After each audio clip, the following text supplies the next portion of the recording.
통해서 바르게 나누는 연구라는 제목으로 말씀을 전하고자 합니다. 우리가 계속해서 디모데 후서를 읽고 있습니다. 목회 서신서이자 옥중 서신이라고 이야기했습니다. 목회자에게 보내는 하나님의 편지이면서 바울이 감옥에 갇혀서 죽을 날을 기다리면서 쓰는 편지였다라는 이야기를 합니다.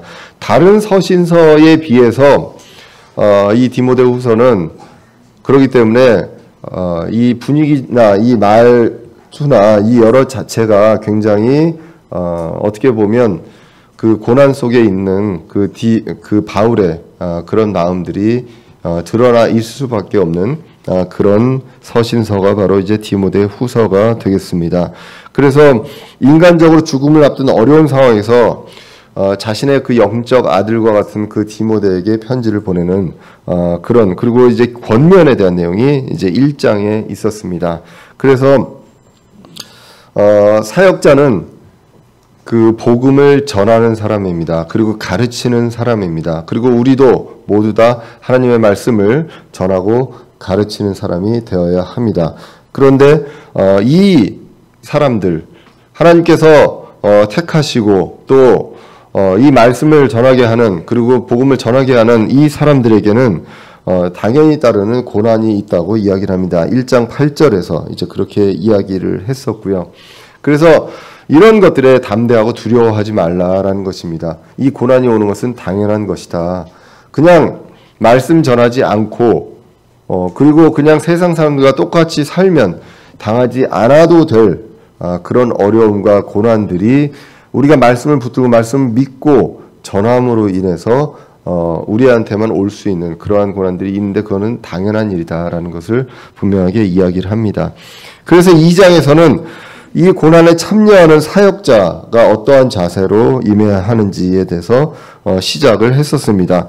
그래서 예수 그리스도의 좋은 군사임을 우리는 잊지 마라. 그냥 어떤 신분이 아니라 우리는 군사다라는 내용들을 이야기를 하게 됩니다. 그래서 맞서 싸울 수 있는 무기가 있어야 되고요. 그리고 이 무기에 대해서 사용법, 어디에 사용을 해야 되는지, 어떻게 사용해야 되는지를 우리는 분명히 아는 군사가 되어야 한다는 것을 우리는 알게 됩니다. 그런데 이 무기가 과연 무엇이냐? 우리가 에베소서 6장에서도 여러 가지 무기 중에 공격용 무기는 말씀이었다는 것을 우리는 보게 됩니다. 오늘 본문에서도 나의 복음이라고 우리가 지난주에 이제 그 8절에서 14절까지를 봤을 때 나의 복음이라고 사도 바울이 이야기하는 것을 보게 됩니다.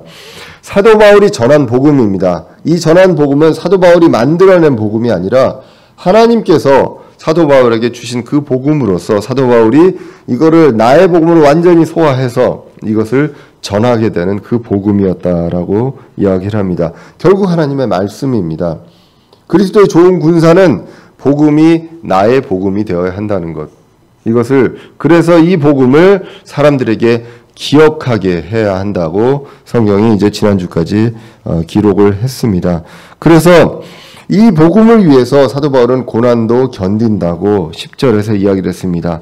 그러므로 내가 선택받은 자들을 위하여 모든 것을 견디면 그들도 그리스도 예수님 안에 있는 구원을 영원한 영광과 함께 얻게 하려 합니다. 그래서 그냥 구원을 얻는 것이 아니라 영원한 영광과 함께 얻는다고 했습니다. 구원은 구출입니다. 우리를 죄로부터 구출해 주고요. 그리고 우리의 썩어진 몸으로부터 우리를 구출해져서 우리 몸이 부활해서 주님 앞으로 가는 그때 영원한 영광과 함께 받기 위해서 지금 고난을 견디고 있다라고 이제 사도 바울이 이야기를 하게 됩니다. 그래서 지난주에 말씀했던 게 고난을 당하면 주님과 함께 앞으로 통치한다.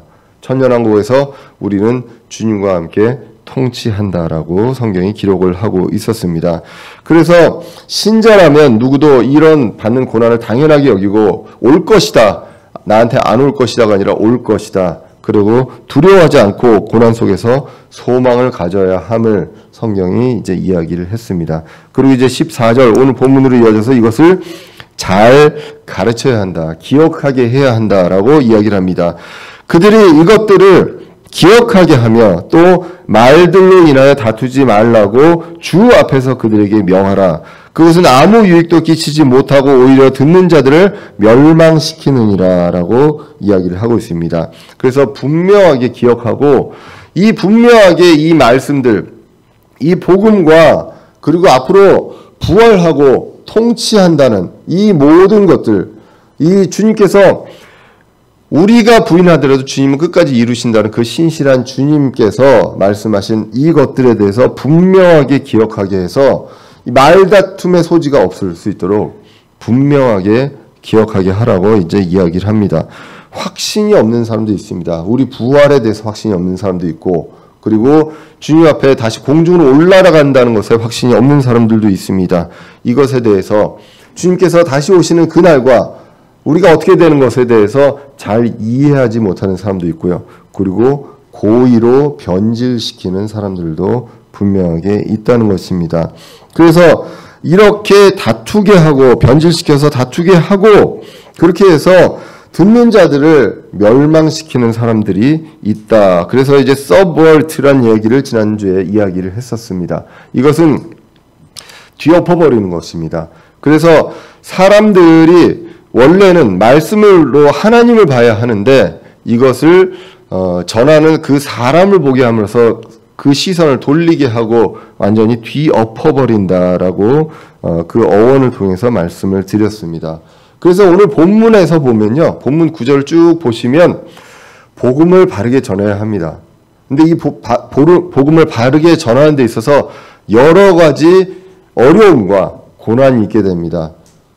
그 중에 하나가 이 바른 복음, 나의 복음, 내가 받은 복음, 내가 전하는, 사도 바울이 전하는 그 복음 외에 다른 복음을 통해서 고난이 들어오게 되고 그것을 통해서 말다툼이 있게 되고 부활이 없다. 그리고 통치에 대한 이 환난에 대한 것들에 대해서 오해하게 만든다는 것입니다. 그래서 그렇게 하지 않기 위해서 그렇게 안 하기 위해서 어떻게 하느냐. 그러면서 바로 15절이 나오게 됩니다. 오늘 본문 15절을 보시면 너는 진리의 말씀을 바르게 나누어 내 자신을 하나님께 인정받은 자로 부끄러울 것이 없는 일꾼으로 나타내도록 연구하라 라고 나오게 됩니다. 이 구절은 정말 유명한 말씀입니다. 특별히 우리 독립침례교회 신자로서 성경 신자로서 그리고 킹제임스 성경, 흠정의 성경을 하나님의 완전한 오류가 없는 하나님의 말씀으로 믿는 사람으로서 대표적인 구절을 찾는다고 하면 그 중에 하나가 바로 디모데후서 2장 15절입니다. 우리는 여태까지 어떻게 보면 이 디모데후서 2장 15절만 딱 띄어서 본 적이 많았을 것입니다. 그런데 오늘 본문과 그 전에 앞뒤 전후 문맥을 보면 왜 이 말이 나왔는지에 대한 배경을 알게 됩니다. 다른 교리들이 많이 있고요. 그리고 교리들에 대해서 주님께서 전하신 그 복음을 그 의미를 변질시키고 그래서 전혀 다른 내용들이 나오게끔 하는 것. 부활이 없다고 한다거나 우리의 부활이 없다고 한다거나 예수님의 부활 이후에 우리의 부활이 없다고 한다거나 이러한 여러 가지 가장 핵심적인 어떤 교리들을 변질시키는 일이 일어난 상황에서 그러면 우리가 그런 일이 일어나지 않기 위해서 사역자가 어떻게 해야 하느냐라고 이야기를 하면서 오늘 본문 2장 15절이 나오는 것입니다. 진리의 말씀을 바르게 나누어 내 자신을 하나님께 인정받은 자로 부끄러울 것이 없는 일꾼으로 나타내도록 연구하라라고 이제 나오게 됩니다. 나의 복음이 된다면 바른 소망을 바라보고 사람을 보지 않습니다. 그리고 다투지 않고 멸망하는 일이 없게 됩니다. 그래서 이것을 위해서 전하는 사람들은 연구해야 하는데 무엇을 어떻게 연구해야 되는지가 오늘 본문에 나온다는 것인데 이 중요한 구절들이 사실은 다른 번역 성경들, 다른 역본에는 이 흠정의 성경만 빼놓고는 굉장히 모호하게 그리고 불분명하게 적어놨다는 것입니다. 특별히 스터디라고 나옵니다. 연구하라라는 거 스터디. 뭐 여러분들 스터디하면 공부라고 하지만 저희들이 연구할 때도 연구하는 걸 다 스터디라고 합니다. 저희들이 논문 쓸 때 다 제목의 영문 제목이 뭐뭐에 대한 연구하면 그게 스터디로 시작합니다. 그래서 공부를 떠나서 공부에서 더 나아가서 연구해야 된다라고 스터디란 단어가 나오는데 대부분 다른 역본들에 대해서는 이 단어에 대해서 어떻게 나와 있냐면 최선을 다해라, 부지런하라 이렇게 보통 나와 있습니다. 개혁성경에서는 힘쓰라라고 나와 있고요. 그리고 이제 미국 표준역이라고 하는 그 아메리칸 스탠다드 버전 ASB, NASB 같은 경우는 diligent라고 나옵니다. 그러니까 부지런해라라고 나오게 됩니다. 그리고 NIV라든가 RSV 같은 그런 버전에서는 do your best 하면은 최선을 다해라라고 나옵니다. 공부해라, 연구해라가 아니라 최선을 다해라, 부지런해라라고 나오는 것이죠. 그러니까 나의 어떤 행위 이런 것들을 굉장히 강조하는 것처럼 보이는 그러한 구절로 바뀌어져 있습니다. 근데 원래 그 원어 성경의 그 어원에서도 스터디가 맞다는 것을 이제 그 보게 됩니다. 자, 그래서 공부하라, 연구하라라고 나옵니다. 근데 무엇을 연구합니까? 진리의 말씀, 성경 말씀을 연구하라라고 나옵니다. 그런데 어떻게 연구하라고 나옵니까? 어떻게 연구하라고 나오냐면 바르게 나누라고 합니다. 바르게 나누라라고 합니다. 히브리어나 헬라어나 뭐 각종 신학 서적이나 어떤 신학교에서 신학을 공부하듯이 무슨 신학 이런 것들을 공부하라는 것이 아니라요. 바르게 나누라는 것입니다. 구분해서 잘라서 나누라는 것을 이야기를 하고 있습니다. 이것을 영어로 rightly divide라고 나옵니다. 구분을 하라는 것입니다. 이것을 이제 스펄전 목사님의 어떤 강의에서 어떻게 나오냐면 제사장이 희생 예물을 칼로 각을 떠가지고 쭉쭉 나눠서 용도별로 분리하듯이 이것을 완전하게 잘라서 나누어서 분리해야 한다라는 것으로 이야기를 한다는 것입니다. 이것이 바로 divide라는 것입니다. 자, 그래서 이 문장도 이 rightly divide하고 study하고는 굉장히 중요한 이 오늘 성경 구절에서 중요한 단어인데 아까 study도 그랬지만 이 rightly divide 바르게 나눈다는 말조차도 이제 다른 역본에는 다르게 보통 되어 있습니다. 보통 어떻게 되어 있냐면 바르게 다루라라는 것입니다. 핸들 바르게 다루고 적절하게 옳게 분별하라 이 정도로 이제 나와 있습니다. 그러니까 이 성경에 대한 말씀에 대해서 올바르게 이해하고 뭐 적절하게 다루라 나쁜 말은 아닙니다. 그런데 원래 원뜻은 이것을 완전하게 구분해서 나눠서 그 의도에 맞게 그 하나님의 의도와 의미에 맞게 나누어서 이해해야 한다라고 성경은 이야기를 하고 있다는 것입니다. 자, 그래서 바르게 잘라낸다라는 것.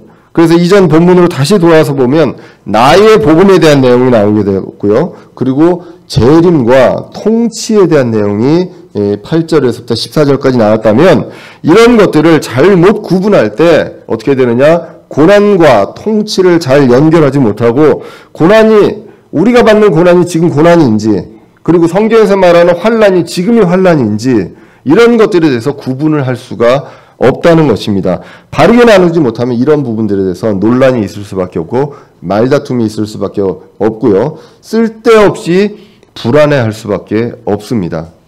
우리가 과연 환난으로 들어가느냐 아니면 지금의 환난이 있기 때문에 짐승의 표식을 받으면 안 되느냐 받아야 되느냐 이러한 문제들 그러한 것들에 대해서 우리는 자유로울 수 있다는 것입니다. 다시 말씀드리지만 요한계시록에 나오는 짐승의 표시 666이라고 나오는 것은 환난기입니다. 교회가 그것을 받을 일이 없다는 것입니다. 우리가 교회가 공중으로 다 올라간 후에 일어나는 일들을 가지고 내가 이것을 뭐 지금 베리칩이 있기 때문에 이걸 받으면 되냐 안 되냐 이런 것들로 논란하고 두려워할 필요가 없다는 것입니다. 이것을 어떻게 합니까? 올바르게 나누어서 보면 이것을 분명하게 알고 불안해할 필요가 없다는 것입니다.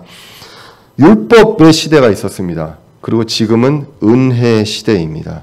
구약의 율법의 시대에 있는 내용과 은혜의 시대에 있는 내용을 구분해서 봐야 합니다. 우리가 율법의 시대에 있었던 여러 가지 역사들에 대해서 이렇게 하면 안 되겠구나라는 교훈으로 우리는 이해할 수 있습니다. 그렇지만 이거를 말씀대로 그렇게 해야 한다. 교리적인 내용은 아니라는 것입니다. 그것에 대해서 구분해서 볼 필요가 있고, 그리고 이스라엘 민족과 교회에 대해서도 구분해서 봐야 한다는 것입니다. 하나님께서 이스라엘 민족에게 계획한 그 계획이, 뜻이 있었습니다. 그것을 지금 우리 시대의 교회가 이스라엘 민족이라고 해석을 하면 전혀 엉뚱한 해석으로 우리의 구원과 재림과 여러 가지 것들이 완전히 뒤엉망이 돼버리는 그러한 일들이 이제 발생하게 됩니다. 그리고 교회는 예수님께서 부활하시고 승천하신 후에 교회가 그 이후에 세워졌다는 것을 성경은 분명하게 이야기를 하고 있습니다. 그러므로 지금 우리 신약 교회에 대한 교리가 있다면 그 내용에 대해서 이야기하는 것들로 우리가 구분해서 봐야 한다는 것입니다. 구약에서는 성령님이 우리 안에 완전히 항상 내주하시지 않았습니다. 성령님이 오실 때도 있고 안 오실 때도 있었습니다. 그렇기 때문에 시편에서는 성령님 떠나지 마십시오라는 시편의 내용이 있습니다. 그것을 우리가 지금 주님께 기도하면서 성령님 저에게 떠나지 마십시오라고 기도하면 안 된다는 것입니다. 지금은 구원받은 사람에게는 영원히 우리와 함께 성령님이 계신다고 했기 때문입니다. 성령 충만하냐 아니냐, 이것을 우리는 염려해야 될 것이지 성령님이 떠나실 것을 염려하지 않는다는 것. 이런 모든 것들이 성경을 구분하지 않으면 늘 우리는 두려워할 수밖에 없고 논란이 생길 수밖에 없고 말다툼이 생길 수밖에 없습니다. 그럼 이 두려움을 가지고 이용하는 사람이 누구겠습니까? 가장 이용하는데 유리한 사람이 바로 여기 있는 사람이라는 것입니다. 성도들한테 두려움을 주게 해서 목회자를 따르라, 나를 따르라 라고 이야기해서 두려움으로 따르게끔 만드는 그러한 일들을 할 수 있는 거짓 교사들이 이 시대에 많이 있음을 우리는 성경을 통해서, 그리고 당시에도 많이 있었음을 성경을 통해서 이제 보게 됩니다. 이러한 여러 가지 존재들로 인해서 고난을 받습니다. 우리가 고난을 받는데 나의 복음으로 고난받는다는 것은 신자란 얘기입니다. 우리가 크리스찬이라는 얘기고 우리는 앞으로 통치한다는 얘기입니다. 그렇기 때문에 고난을 받는다는 건 통치한다는 것에 대한 약속으로 볼 수밖에 없습니다. 그렇기 때문에 우리는 절망하지 않고요. 이 고난이 있지만 나는 소망이 있다. 이제 주님과 함께하고 통치할 것이다라는 그 소망이 있다는 것을 우리는 분명하게 성경을 통해서 진리의 말씀을 바르게 나누어서 연구함으로써 이해할 수 있다는 것입니다. 그래서 내가 나의 복음을 완전히 이해하고 남들에게 기억하게 해야 한다는 것, 그것이 14절이라면 15절에서는 하나님께 인정받은 자로 부끄러울 것이 없도록 계속해서 연구해라, 바르게 나누는 연구를 해야 된다는 것입니다. 성경을. 그래서 완전히 바르게 나눔으로써, 완전히 이해함으로써 나의 복음으로 만들어야 한다는 것입니다. 우리가 그 대학 그 준비를 하는 고등학생들이 가장 좋은 게 무엇입니까? 물리학, 수학 이런 게 있다면 그것을 완전히 나의 것으로 만드는 것이 가장 좋죠. 예. 책에서 나와 있는 그 저자의 의도를 완전히 파악을 해서 그 챕터별로, 장별로 1장에서 얘기하는 것과 2장에서 이 저자가 왜 1장에 이것을 넣고 2장에 이것을 왜 뒀는지 이러한 것들에 대해서 정확하게 이해를 하고 그것을 구분을 해서 본다면 어떠한 시험 문제가 나와도 풀 수가 있겠죠. 참 쉽게 얘기하죠, 제가. 예. 그와 마찬가지로 이 저자의 의도를, 저자의 뜻을 이해하는 것은 굉장히 어떠한 공부에서도 중요하고요. 그것을 가지고 바르게 나누는 것, 이것은 굉장히 중요합니다. 과학에서도 사이언스의 SCI라는 것의 어원이 시저, 가위라는 이야기가 있습니다. 적절하게 다 잘라내는 것입니다. 실제로 과학을 할 때도 보면 적절하게 구분해서 이것이 어떠한 내용이고 어떻게 쓰여지는 것이고 이런 것들에 대해서 구분하는 것이 굉장히 중요한 절차 중에 하나라는 것입니다. 이와 마찬가지로 이 과학과 이 세상의 모든 학문보다도 훨씬 뛰어난 하나님의 말씀을 볼 때 우리는 당연히 올바르게 나누어서 봐야 한다는 것입니다. 그렇기 때문에 그것을 잘 나눌 때 주님께 인정받고 일꾼으로 인정받고 나타낼 수 있다는 것을 이야기를 하게 됩니다. 그렇게 바르게 나눈 일꾼이 주님에 대해서 주님의 계획을 분명하게 말할 수가 있습니다. 사도행전 20장 27절에 이는 내가 지금까지 회피하지 아니하고 하나님의 모든 계획을 너에게 밝히 말하였기 때문이라. 사도 바울이 이렇게 얘기합니다. 하나님의 모든 계획을 이해합니다. 그리고 모든 계획을 밝히 말했다고 이야기를 하고 있습니다. 고린도후서 4장 1절에 보시면 그러므로 우리가 긍휼을 받아 이 사역을 맡았은즉 낙심하지 아니하며 오히려 감추어둔 정직하지 못한 일들을 버리고 간교하게 걷지 아니하고 하나님의 말씀을 속임수로 다루지 아니하고 오직 진리를 드러내므로 하나님의 눈앞에서 각 사람의 양심에 우리 자신을 추천한다라고 합니다. 하나님께 추천합니다. 어떻게 하면서 하나님의 말씀을 속임수로 다루지 아니하고 오직 진리를 드러냄으로써 이것을 고린도후서에서는 주님을 자랑한다고 합니다. 주님을 자랑하는 자는 주께서 추천하시고 인정하신다고 합니다. 오늘 15절에서 인정받기 위해서 애써라라고 스터디, 공부해라, 연구해라라고 이야기를 하게 됩니다. 그 인정받는 자가 누구냐?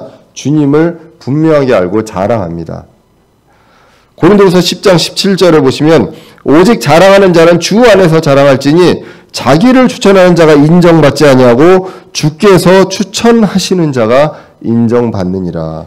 주님께서 인정하시는 그러한 일꾼으로서 나타낼 수 있도록 우리는 하나님의 말씀을 바르게 나누는 연구를 해야 한다라고 성경이 이해하고 있습니다. 그러면 이 구절에 이어서 16절 이하에서 어떻게 하느냐? 그렇게 바르게 나누지 않는 사람들에 대한 예가 16절 이하에서 나오고 있다는 것입니다. 연구하지 않는 사람, 그래서 하나님께 인정받지 못하는 사람, 교리를 변질시킨 사람에 대해서 설명을 하고 있습니다. 오늘 16절을 보시면 그러나로 시작합니다. 그러나 속되고 헛된 말장난들을 피하라. 그것들은 커져서 더 경건치 아니함으로 가리라.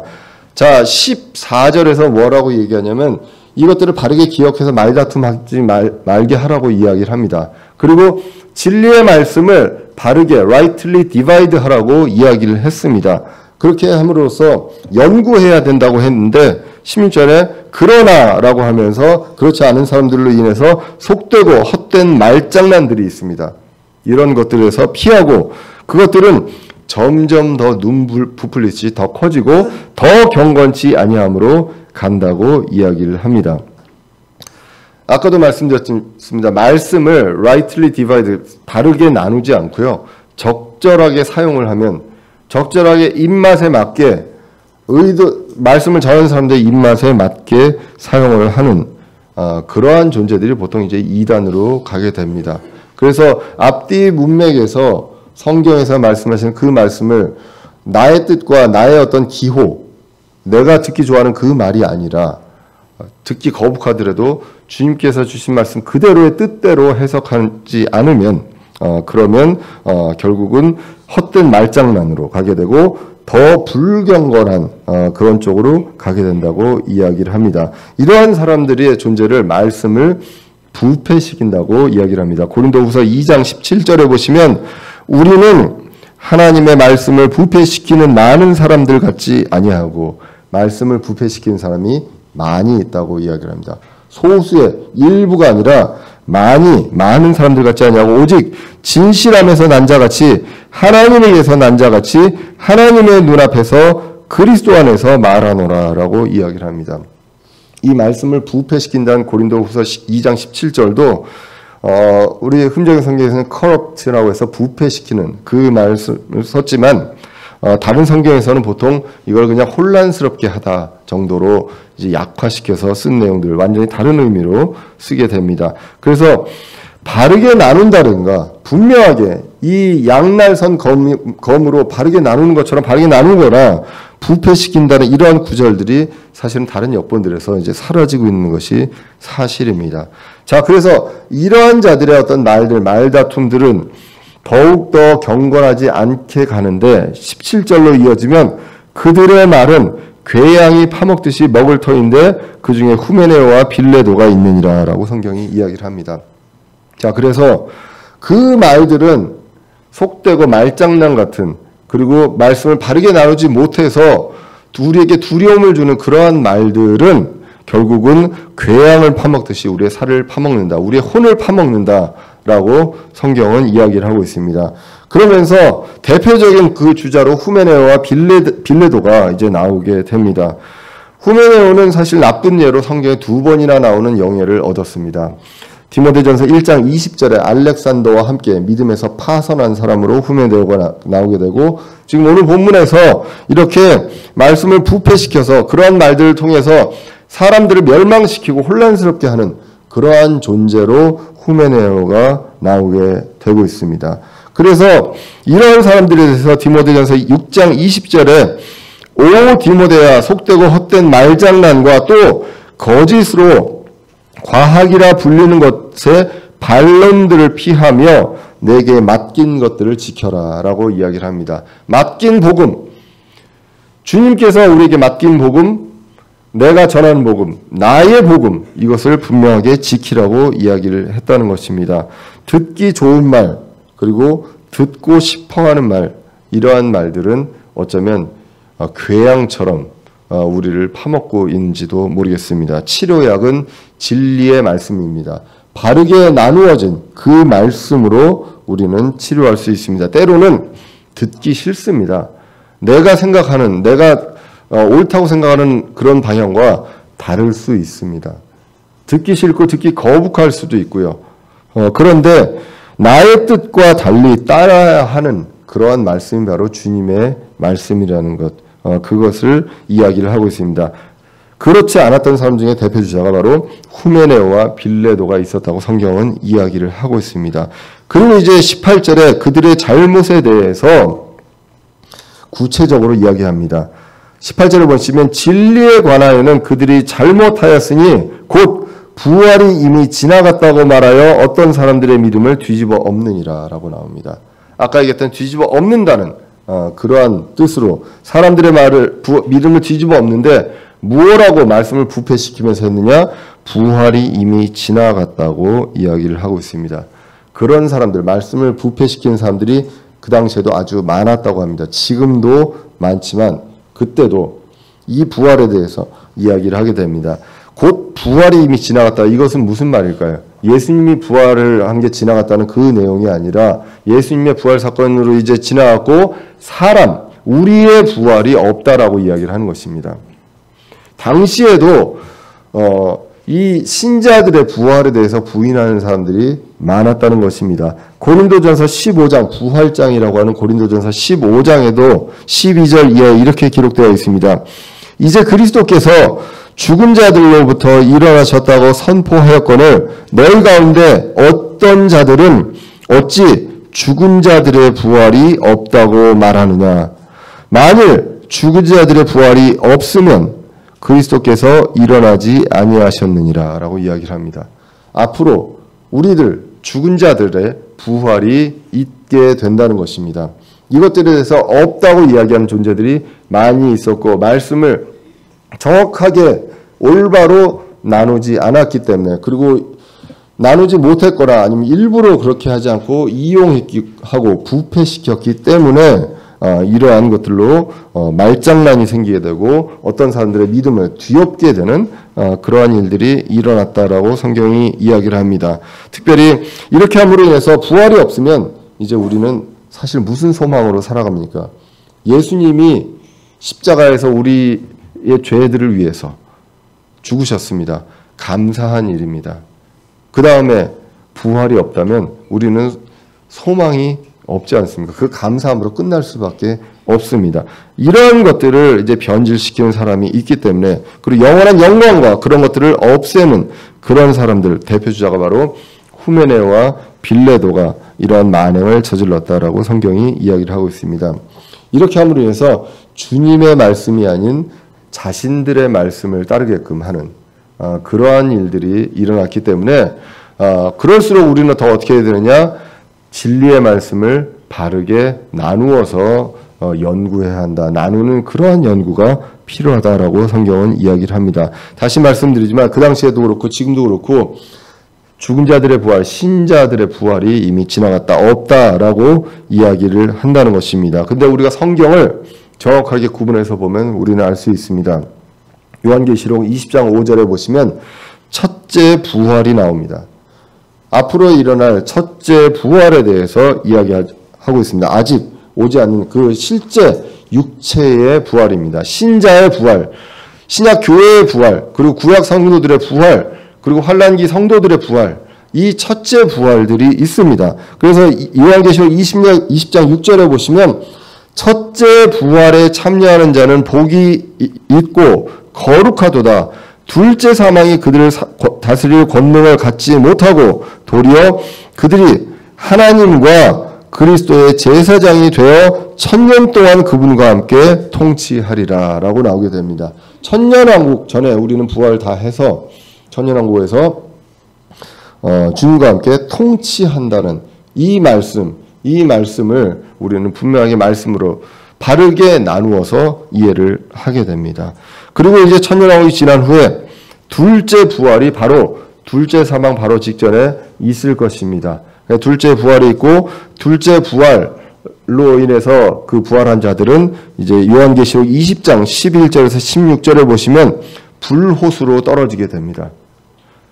첫째 부활에 참여한 자들은 여기로 가지 않는다. 이것을 분명하게 구분해서 보면 첫째 부활과 둘째 부활, 앞으로 일어날 부활이 있는데 그 당시에 이미 그러한 부활이 지나갔다라고 이야기를 한다는 것입니다. 얼마나 그 사람들한테 그 위안이 될 수 있겠습니까? 그래서 그러한 일들이 일어나게 된다. 바르게 나누어야 되는데 그것들을 뒤집어 엎는 세력들이 그 당시에도 있고 지금도 있습니다. 그런데 그럼에도 불구하고로 시작하는 19절을 우리가 이제 보게 됩니다. 19절을 보시면 그럼에도 불구하고 하나님의 기초는 확고히 서 있고 거기에는 주께서 자신의 백성인 자들을 아시느니라 하며 또 그리스도의 이름을 부르는 자마다 불법에서 떠날지어다 하는 글이 담긴 이 봉인이 있느니라 라고 이야기를 합니다. 아무리 속이고요. 괴양처럼 파먹게 하는 자와 거짓 교리가 있더라도 하나님의 기초는 확고히 서 있다라고 합니다. 하나님의 기초는 이 교회에 확고하게 서 있다라고 성경은 이야기를 합니다. 이 기초에 대해서 고린도전서 3장 11절은 이 기초가 무엇이냐라고 나오게 됩니다. 아무도 이미 놓은 기초 외에 능히 다른 기초를 놓을 수 없나니 이 기초는 곧 예수 그리스도시라라고 나옵니다. 교회의 기초가 바로 예수 그리스도시다라는 것입니다. 그래서 이 반석 위에 교회를 세운다고 예수님께서 마태복음 16장에서도 이야기를 했었습니다.